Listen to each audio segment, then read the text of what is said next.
be a dick about it. One of the perks, I know. Does this thing come off?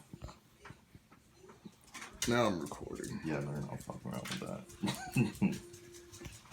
You got some plugs and coils. Clean them out as you can see.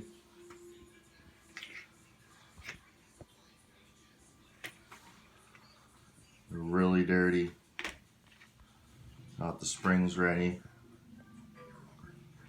So what happened is the sensor came up saying spark plug 4 was bad.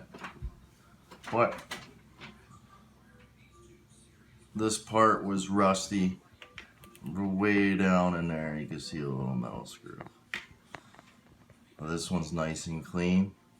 Well, this one was just caked in rust and filth. So to avoid spending $100 just on one of these, I'm gonna see if this works.